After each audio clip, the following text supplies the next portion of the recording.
인생을 살다 보면 가장 좋은 시기가 있고 안 좋은 시기가 있다라고 생각합니다. 그런데 안 좋은 시기와 좋은 시기를 우리가 구별할 수는 없습니다. 왜냐하면 이전에 안 좋았던 시기가 우리가 나한테 좋았던 시기가 될 수 있고, 좋았던 시기가 시간을 지나니까 별로 안 좋았던 그런 시기가 될 수도 있기 때문에 그렇습니다. 보통 사람들이 좋은 시기다 이렇게 말하면 기쁘고 건강하고 행복하고 아무 문제 없고 이런 상태를 좋은 시절이었다, 좋은 기간이었다 라고들 이렇게 말합니다. 지난주에 여러 가지 소식이 있었지만 그 국가대표 금메달 올림픽에서 땄던 김연아 씨가 10월 달에 결혼을 하게 되는데, 그 대상이 음악을 하는 청년 고유름인가요? 어쨌든 그 청년인데 아버지가 목사님이시라고 들었습니다. 그래서 인터뷰를 한 것을 좀 읽었습니다. 인터뷰를 하는데 이렇게 말하더라고요. 기자가 아들이 목사님의 아들인데 이렇게 음악을 하지 않고 목회의 길을 가고 싶어 하는 그런 마음은 없었습니까? 아버지를 따라서 이러겠습니다. 그러니까 그 아버지 고 목사님이 이주민 노동자들을 목회하고 있습니다. 그러니까 어려운 목회를 하고 있는 거죠. 그러니까 그 아버지가 우리 아들이 어렸을 때부터 너무 고난, 아픔, 또 어려움, 목회의 어려움 이런 것들을 보았기 때문에 목회의 길을 선뜻 가라고 생각은 하지는 못했습니다. 이렇게 말씀을 하더라고요. 그런데 다들 좋은 점을 많이들 얘기하지만 저는 개인적으로 생각하기에 그 아드님이 성악을 하는, 음악을 하는 고유름입니까? 정확하게 대답을 못해서 죄송한데, 우림이요? 고우림, 네, 고우림이라고 맞습니다. 그런 것 같습니다.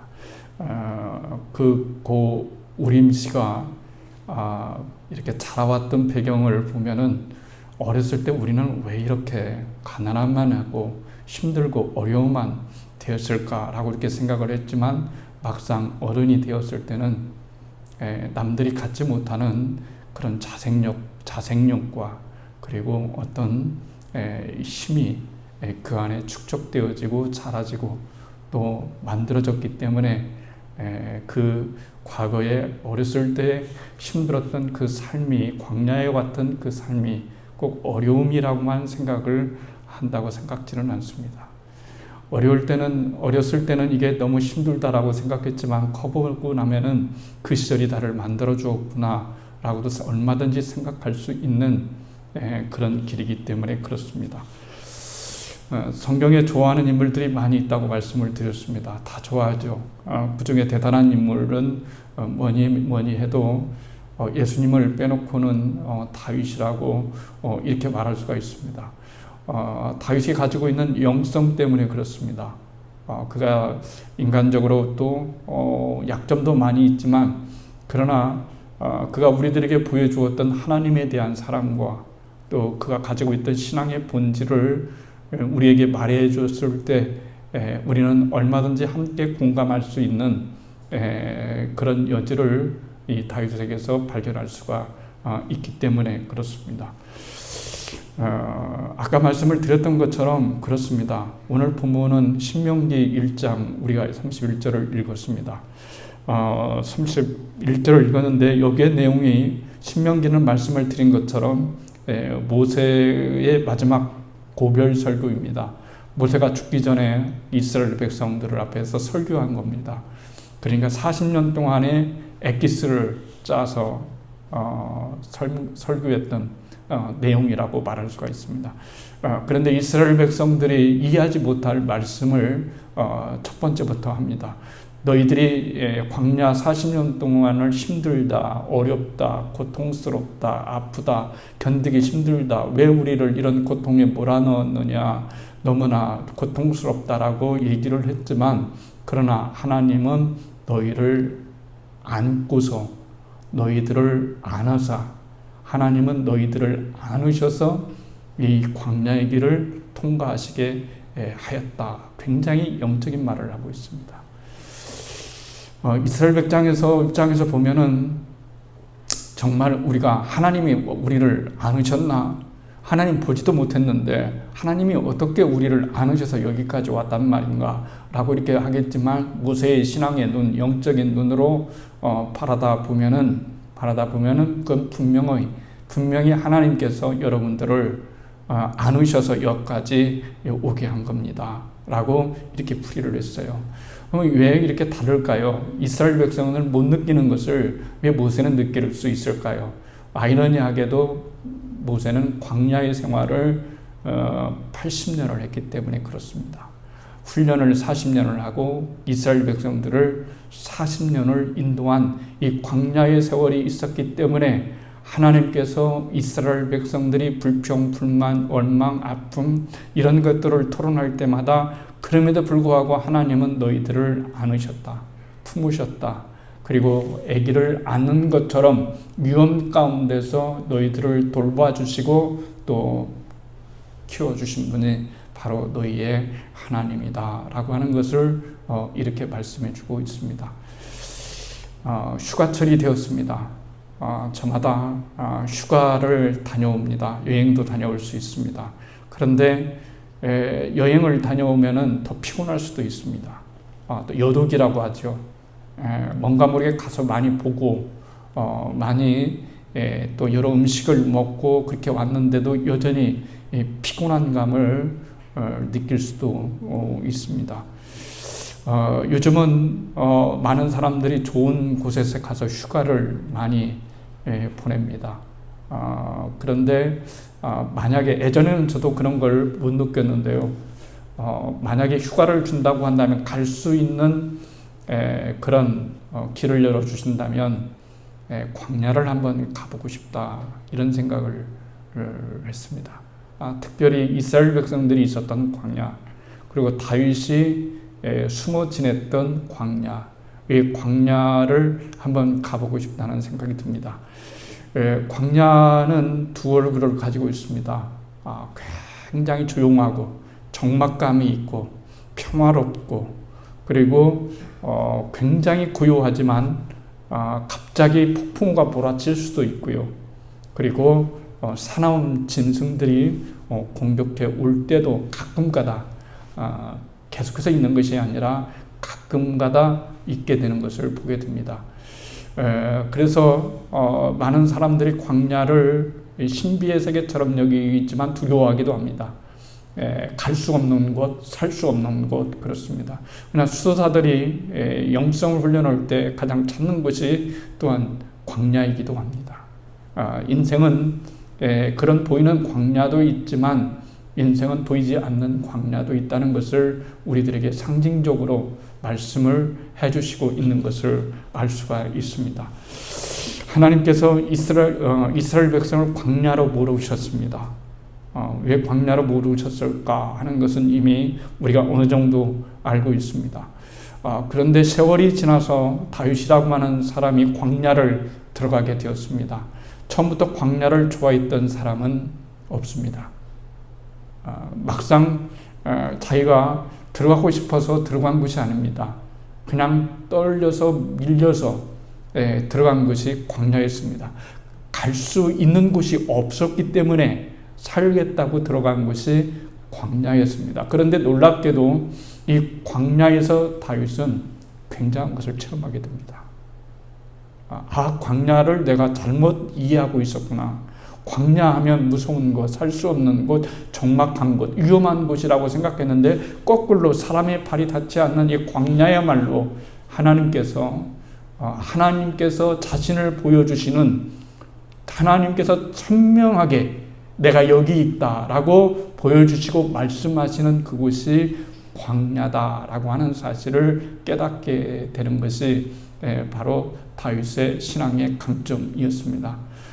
그래서 그는 어느 때가 인생에서 가장 좋을까요? 라고 이렇게 물어보면 광야에 있을 때, 왕궁에 있을 때보다는 광야에 있을 때 자신이 훨씬 더 행복했고 하나님과 밀접한 관계를 가지고 있었다라고 다윗은 그렇게 말을 할 수가 있습니다. 가장 좋은 시절이었습니다. 왜 그럴까요? 하나님을 만나고 또 하나님을 많이 느끼고 하나님께 집중하고 하나님과 연결되는 시간이 이 광야에서 있었기 때문에 여러분 그렇습니다. 말씀드렸던 것처럼 광야를 그가 들어가고 싶어서 들어간 것이 아닙니다. 그는 아주 소년 때부터 아주 용감했죠. 그래서 전쟁터에 심부름 나갔다가 골리앗이라고 하는 사람을 보게 되어지고 민족적 위기를 거기에서 보게 됩니다. 그래서 그는 맹렬한 그런 상황 앞에서 나라를 구합니다. 몰맷돌 5개를 가지고 골리앗을 쓰러뜨리고 일거의 전국적인 인물이 되게 되는 거죠. 그런데 아이러니하게도 이 성공이, 이 승리가 오히려 자기 자신을 죽음의 몰고에 몰려가게 만드는 어처구니 없는 그런 현상을 만들어내게 된다는 말입니다. 그렇지 않습니까? 그래서 어떤 것들이 항상 나에게 좋은 것이고 승리고 성공이라고 해서 그것이 꼭 좋은 것만은 아니고, 그리고 나에게 실패라고 해서 그것이 내 인생에서 그것이 꼭 쓸모없는 것은 결코 아니다 라고 하는 것을 우리들에게 여러 번 보여주고 있는 겁니다. 그러니까 다윗의 입장에서 보면, 사람의 입장에서 보면 다윗은 이제 운수대통했다, 저렇게 젊은 나이에 왕에게 시민임을 받고 나라를 구하였고 그리고 왕의 사위까지 됐으니 이제는 그가 가질 수 있는 것이 무엇이 있겠는가, 무엇이 부럽겠는가 라고 생각을 했지만, 그러나 다윗은 순식간에 사울의 마음이 시기와 미움과 질투와 이런 것들로 돌변해서 다윗을 죽여야만 되겠다, 이렇게 생각을 했습니다. 이런 상황에 놓이게 됐습니다. 얼마나 여러분 다윗의 입장에서 보면 어처구니 없는 삶일까요? 어처구니 없는 상황일까요? 어떻게 그런 일이 일어날 수 있을까요? 좋은 일이 분명히 이 좋은 일인데 오히려 이 좋은 일이 나쁜 상황으로 만들고, 그리고 광야에 들어갔던 그 나쁜 상황은 오히려 다윗으로 하여금 이스라엘의 왕이 될 수 있는 위대한 그런 밑거름이 될 수 있는 광야 생활을 하게 되었다는 것이 인생의 모순이고 아이러니입니다. 인생을 살다 보면은 모순적일 때가 참 많아요. 모순적일 때가 참 많습니다. 이해가 될 수 없을 때도 참 많습니다. 그런데 광야는 이런 모순과 이런 문제들을 해결받을 수 있고 이해될 수 있는 그 장소가 어디냐? 바로 광야라고 하는 장소라고 말할 수가 있습니다. 우리 모두는 인생을 살아가면서 광야를 체험하지 않는 사람은 하나도 없습니다. 짧은 광야든 긴 광야든, 짧은 문제이든 긴 문제이든, 짧은 아픔이든 긴 아픔이든 인생을 살아가다 보면은 여러 가지 광야가 있기 마련입니다. 더욱이 결혼을 하고 살아가는 우리들의 입장에서는 자식이라고 하는 광야도 있고, 또 직장이라고 하는 광야도 있고, 사업이라고 하는 광야도 있고, 여러 가지 광야를 만났을 때 하나님께서 광야를 허락하신 이유는 우리를 죽이시기 위해서 광야로 내모시는 것이 아니라 사실은 거꾸로 우리를 살리시기 위해서 광야로 내모시는 이런 역설적인 상황을 우리는 얼마든지 체험할 수가 있다는 것을 성경은 우리들에게 보여주고 있는 겁니다. 그렇기 때문에 광야는 우리에게 필요한 것이고, 그리고 이 광야를 통해서 하나님을 더욱더 알 수 있는 그런 자리로 나아가기 때문에 우리는 이 광야가 우리의 인생에서 꼭 나쁜 것만은 아니다. 광야를 통해서 하나님은 우리를 계속해서 하나님과 밀접한 관계를 갖게 된다는 거죠. 일주일을 생활했습니다. 여러분 많이 바쁘셨죠? 직장 생활하랴, 일하랴, 또 사업하랴, 또 업무 부랴, 가정 생활하랴, 얼마나 바쁘겠어요. 그런데 한번 생각해 보십시오. 그 많은 시간 동안에 우리가 주일날 이렇게 나와서 1시간의 예배를 드렸을 때 가장 장점은 뭡니까? 모든 것들을, 좀 바쁜 것도 어떤 것들을 내려놓고 예배 시간만큼은 그래도 하나님께 집중할 수 있는, 하나님과 관계할 수 있는 여러 가지 일들을 통해서 내 신앙과 영성이 하나님께 가까이 갈 수 있는 그런 기회를 제공해 주기 때문이기도 여러분 합니다. 그러나 주님께서 우리들에게 진정으로 원하시는 것은 예배 1시간으로서 여러분과의 관계를 가지시기를 절대 원치 않는다는 얘기시죠. 하나님은 매 시간, 매 순간 모든 일들을 통해서 하나님과의 밀접한 관계를 진정으로 원하시고 관계를 갖고 싶어 하는 것이 하나님의 맹렬한 사랑의 마음이라고 말을 할 수가 있습니다. 우리가 도대체 무엇인데, 우리가 도대체 세상에서 어떤 존재인데 보잘것없는 우리의 존재가 하나님의 사랑의 상대가 되어지고 하나님의 일에 동참할 수 있는 하나님의 사람이 될 수 있다는 것은 이건 굉장한 일이라고 말을 할 수가 있습니다. 광야는 우리에게 굉장한 의미를 던져줍니다. 기독교 방송, 기독교 계통의 그 간 중에서 이수영 씨의 얘기를, 가수 이수영 씨의 엄청난 아픔에 어렸을 때에 당했던 이야기들을 말을 해주더라고요. 근데 얼마 전에 교회에서 얘기하면 간증이 되는 것이고 또 일반 채널에서 얘기하면은 일반적인 고백이 되겠죠. 사람들이 많이 깜짝을 놀랐다. 겉으로 보기에는 노래 잘하고 예쁘고 정말 아무런 걱정 없이 살아온 것만 같은 그런 사람의 내면 속에 굉장히 어려웠던 일들이 있다. 아버지가 일찍 돌아가시고 어머니도 같은 방식으로 사고로 돌아가시고, 그리고 계부와 살아와야만 했던 그 시간들, 그리고 많은 공황장애, 여러 가지 이런 것들을 얘기합니다. 얼핏 그런 얘기를 듣게 되면은 우리는 참 불쌍하다, 그랬구나, 이렇게 말씀을 드릴 수 있지만, 그러나 그것 또한 그 사람이 거쳐온 광야라고 말할 수가 있습니다. 광야를 거쳐온 모든 사람들은 무엇보다도 공통점이 있는데 인생에 깊이가 있다는 겁니다. 그리고 남의 마음을 진정으로 헤아려 줄 수 있는 그런 마음이 있다는 거예요. 왜 그런 걸까요? 그야 간단하게 말하면 우리식으로 얘기하면 동병상련이라고 말을 할 수가 있겠죠. 그렇겠죠. 그러니까 주님께서 이스라엘의 왕으로 기름 부음을 받은 이 다윗을 광야로 부르셨어요. 사실은 다윗을 광야로 들어가게 한 원인은 하나님이 아닙니다. 다윗도 아닙니다.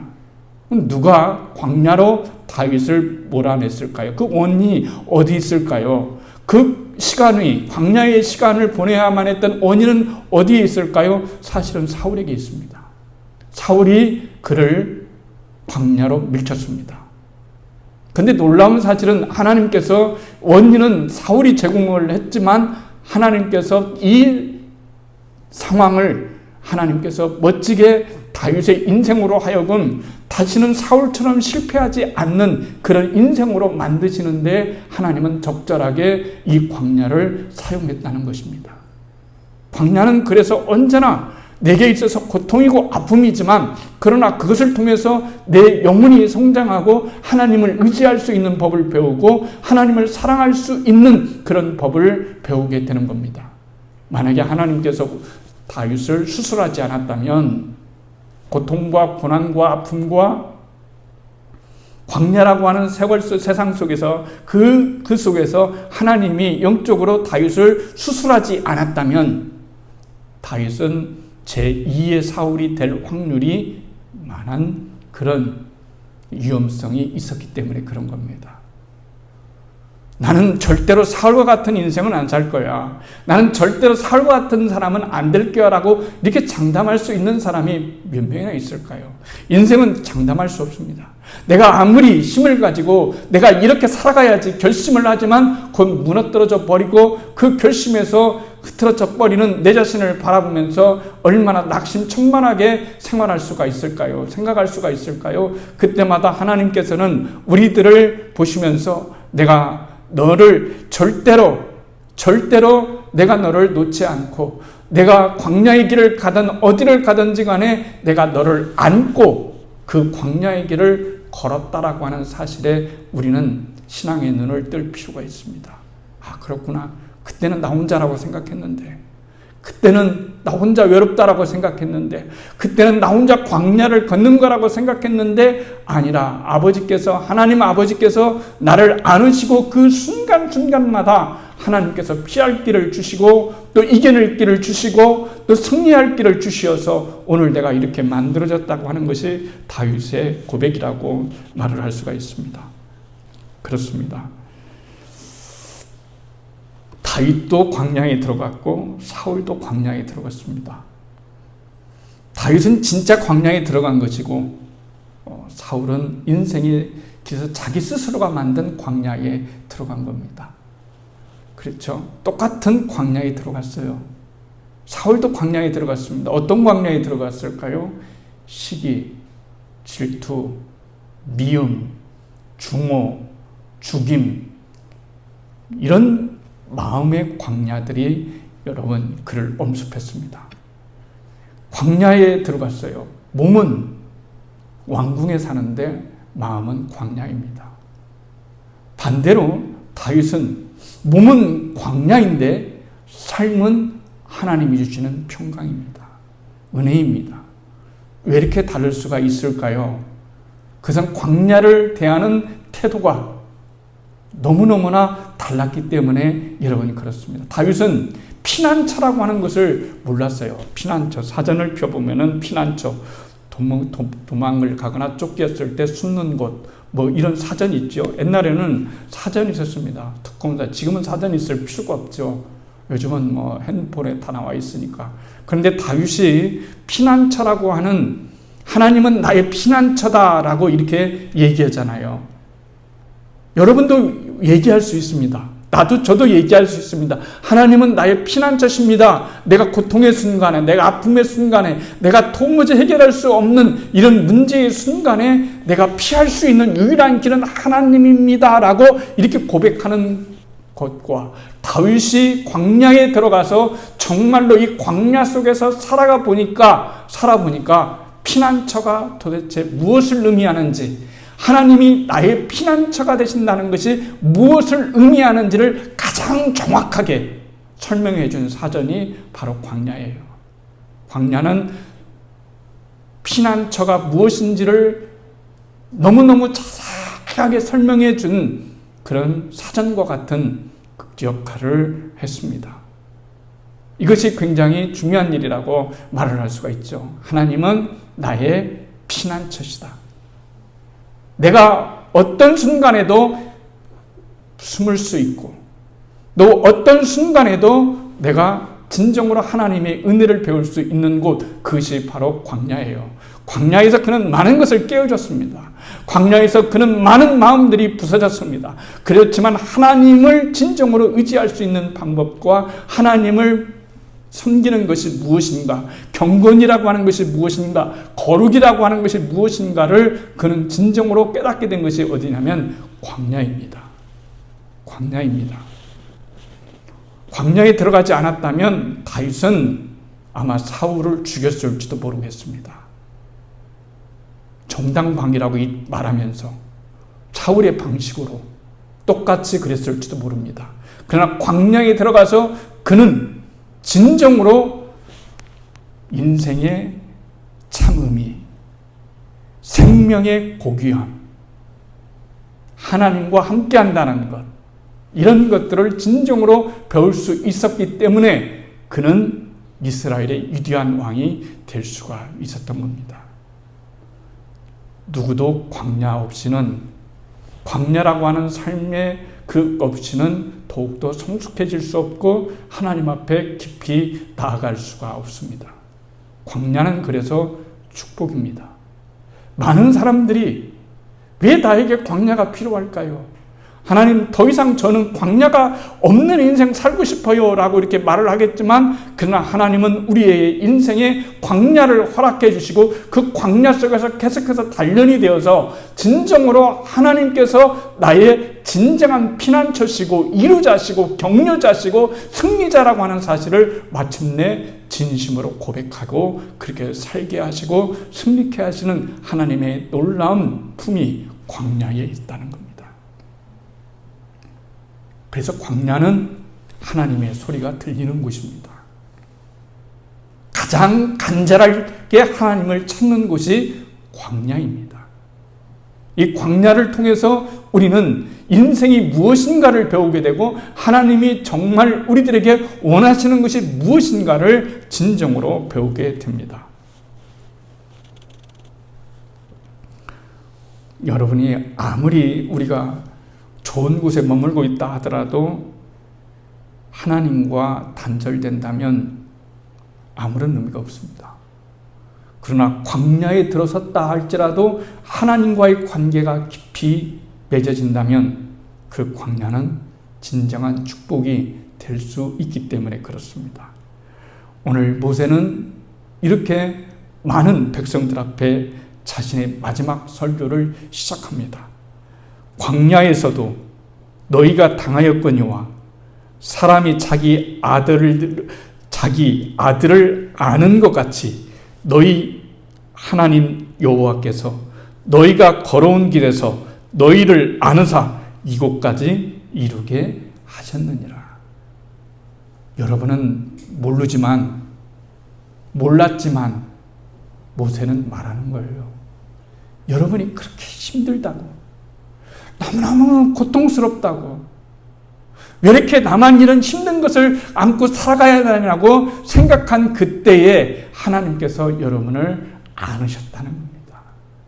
그리고 오늘 여기까지 구원의 길목까지 인도하시는 하나님의 놀라운 섭리, 그 섭리가 우리가 그토록 생각하기 싫었던 광야의 길에서 하나님은 우리를 만드시고 계셨던 겁니다. 광야는 그래서 영성가들이 축복이라고 말하는 이유가 바로 거기 있습니다. 왜냐하면 광야 자체는 고통이지만 광야 속에 나를 돌보시는 하나님이 계시기 때문에 그렇습니다. 하나님이 우리와 함께 하십니다. 우리의 광야길에서 우리를 안으십니다. 그리고 언제나 우리를 돌봐주시는 하나님의 은혜를 우리가 바라보면서 한 주간도 승리할 수 있는 우리의 믿음의 삶이 되기를 주님의 이름으로 축복합니다.